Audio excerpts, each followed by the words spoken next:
Tariff wars Pakistan نے پھنس جانا ہے پھر کہیں نہ کسی پوائنٹ کے اوپر. ابھی تک تو ہم خود بھی کنونس نہیں کر سکے ٹرمپ کو. وہ تو اس نے 90 ڈیز کا ایک وہ کیا بفر زون بنا دیا یا ٹائم پیریڈ دے دیا. لیکن ہماری گورنمنٹ نے کہا تھا کہ ہم لوگ منا لیں گے, ہم یہ جو امپورٹ ایکسپورٹ کا بیلنس گڑبڑ ہے یا ان کا ایکسپورٹ ہمارے یہاں کم ہو رہا ہے, ہمارا ایکسپورٹ ان کے پاس زیادہ ہو رہا ہے, اس کو بیلنس آؤٹ کر لیں گے. لیکن باقی ریاضی کے حساب سے اگر لگائیں تو اگر ہم ادھر سے کاٹن منگواتے ہیں تو وہ بھی مہنگی ہوگی in comparison to the cotton we get right now.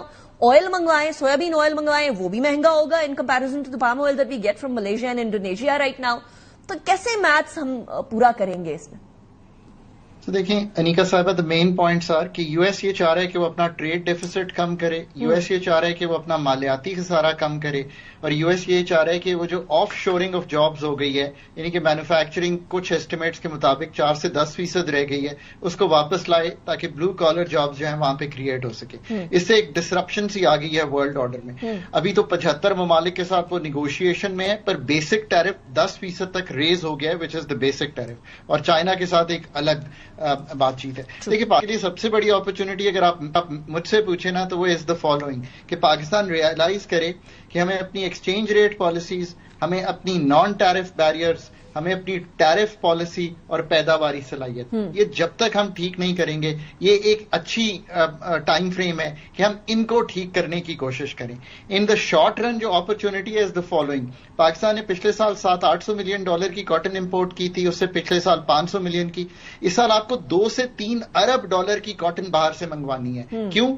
آپ کی پروڈکشن ہے 5.5 ملین بیلز, ضرورت ہے 12 ملین بیلز کی. تو یہ جو شارٹ فال ہے which it self is a productivity failure of Pakistan. مطلب چند سال پہلے تک انڈیا کے قریب کھڑے ہوئے تھے, آج انڈیا 25 پہ اور ہم 5.5 پہ ہیں. So you have to seriously think. Again میں کہتا ہوں this is our time to rethink our frameworks. So ایک تو یہ ہے آپ کے پاس کال. دوسری آپ کے پاس جو ان کے ساتھ ہے وہ یہ ہے کہ آپ یو ایس کا جو کنزیومر ہے وہ ہٹ ہوا ہے, اس کو ایک شاک لگا ہے, انکم شاک. کیا مطلب ہے کہ اس پہ تو اگر 15-20% چیزیں مہنگی ہو گئی ہیں تو اس کا انکم گر گیا ہے, اس کی قوت خرید گر گئی ہے.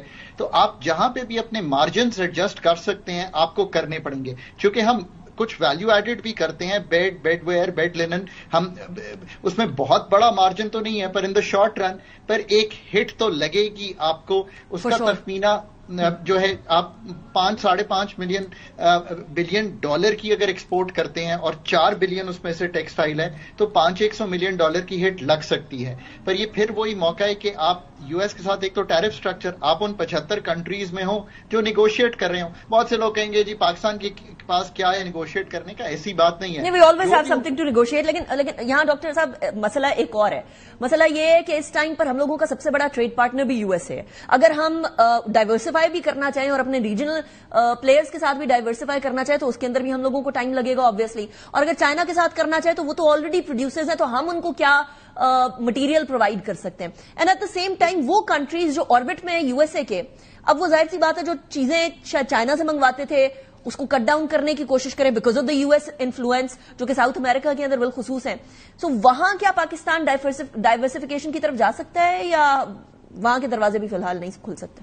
دیکھیے نا, اس وقت جو ٹرف جو پاکستان نے پیسے خرچ کیے 1% پہ آپ نے $2.5 ارب کی ٹیکسٹائل کی مشینری لگائی. اگر آپ 17-18 ارب اس سال ایکسپورٹ کرتے ہیں اور گنجائش 4-5 ارب کی ہے تو وہ کہیں تو بھیجنا ہے نا.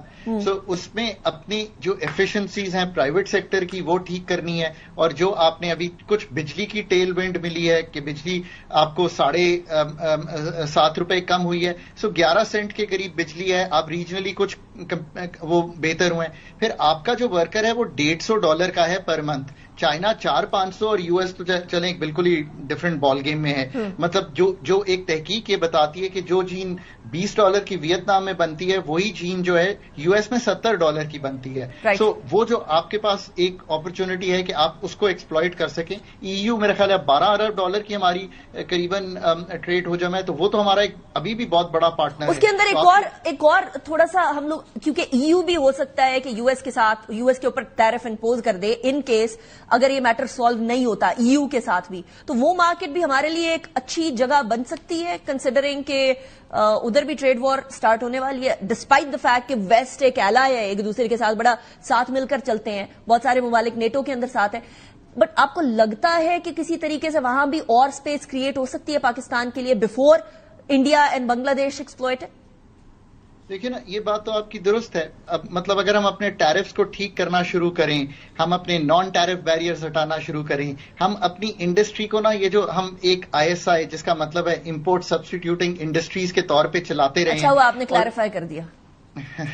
ہم جس طرح ڈومیسٹکلی اورینٹ کر دیا ہے ہم نے کہ ڈومیسٹک سیلز کر کے ہم کوئی گاڑی دنیا کو نہیں بیچتے، گاڑیاں بناتے ہیں. اور ڈیلیشن پروگرام، میں چھوٹا سا تھا تب سے سن رہا ہوں اپنے گھر میں یہ کہانی کہ گاڑیوں کی ڈیلیشن ہوگی، لوکلی بنے گی، پر آج بھی گاڑیاں اسمبل کر کے لوکلی بیچتے ہیں. ویسے ڈاکٹر صاحب آپ کی اس بات سے وہ باتیں جو ہم 25 سال پہلے سے سن رہے ہیں نا، وہ آج بھی سن رہے ہیں. مجھے لگتا ہے اگلے 25 سال میں بھی if we do not act right now ہم یہی باتیں سن رہے ہوں گے. سو یہاں سیریس کیپیسٹی ایشوز ہیں. اور ایز آف ڈوئنگ بزنس کی بات بھی ہم رٹا لگاتے رہے ہیں، لیکن ایز آف ڈوئنگ بزنس میں آپ کہہ رہے ہیں ٹیل ونڈ ملی ہے ہم لوگوں کو بجلی کی. یہ ٹیل ونڈ مزید بھی تو ہو سکتی ہے. پیٹرولیم مصنوعات کی قیمتیں عالمی سطح پر دیکھیں اور ہمارے یہاں دیکھیں. تو دیکھیں نا، ایک وہ ٹیل ونڈ ہے، ایک پیٹرولیم کی ٹیل ونڈ ہے. پرائسز ابھی بھی خطے میں کم ہیں ہماری، چلے میں اسی کو لے لیتا ہوں، آج ہم وہ ڈسکشن میں نہیں جاتے. پھر آپ کا 22 سے 12% آ گیا ہے پالیسی ریٹ. تو یہ 2-3 ٹیل ونڈز بھی ہیں. اب اس کو استعمال کرنا ہے، وہ 4-5 ارب ڈالر کی کیپیسٹی کو یوز کرنا. پھر CPEC 2 بھی سنتے ہوئے بہت عرصہ گزر گیا ہے، اس کو بھی آپ نے کسی طرح مطلب 40-45 ہزار میگا واٹ انرجی الیکٹریسٹی بنانے کی کیپیسٹی ہے. کمنگ بیک ٹو ٹیرفز، دیکھیں یہ جو ہم نے ACDs RDs یہ 2007 میں 13 میں 15 میں ہم لگاتے رہے، یہ کیا ہے؟ Additional custom duty, regulatory duty. یہ لگا کے ہم نے امپورٹ، میں پھر ایک دفعہ سمجھا دوں، پاکستان کی امپورٹ کا حجم ہے 20-22%. یہ پاکستان جیسے ملک کے لیے as a percentage of GDP بہت بڑا نہیں ہے. 30% تو پیٹرولیم ہے اس میں، باقی یہ پام آئل اور یہ چیزیں ڈالیں. آپ کو چیزیں وہ منگوانی ہیں باہر سے جن کو ٹھیک کر کے، فار ایگزامپل کاٹن منگوا لیتے ہیں US سے، ویلیو ایڈ کرنی ہے ان کو ویلیو. دیکھیں نا، اصل سٹوری یہ ہے، اصل سٹوری یہ ہے کہ اگر آپ یہ چیز ٹھیک کرنا شروع کریں گے. ویلیو ایڈیشن کی کیا ہی بات کریں ڈاکٹر صاحب، ہمارا یہاں پنک سالٹ ہوتا ہے، یہاں جو سالٹ مائنز ہے ادھر سے کھیوڑا سالٹ مائن سے انڈیا اپنا ٹیگ لگا کے ادھر باہر بیچ رہا ہوتا ہے کہیں گنا زیادہ پہ. تو ہم لوگ ویلیو ایڈیشن کر رہے ہوتے تو انڈیا اپنا لیبل لگا کے بیچ نہ پا رہا ہوتا. We are unable to do that. So where جی. اور یہ ریئلائز کریں نا کہ یہ تو اتنا نہیں ہے آپ کا امپورٹ، اور اس کا جا کے اندر دیکھیں تو یہ سامنے چیز آتی ہے. پر جب آپ جا کے ایکسپورٹ دیکھیں تو کیا 9-10% آف GDP ہیں. یہ جن ممالک کا آپ ذکر کر رہی ہیں، انڈیا، ویتنام 22%، 30%، 40%، 70%. سو پہلے تو یہ سمجھیں کہ اصل یہ ہے کہ یہ مائنڈ سیٹ تبدیل کرنے کا ٹائم ہے. USA in the short run cotton کی ہے، سویا بین کی ہے، ذرا مہنگی بھی ہو تو یو گو ود اٹ. اس سے آپ کو ٹیرف رجیم اپنی وہی مل جائے گی.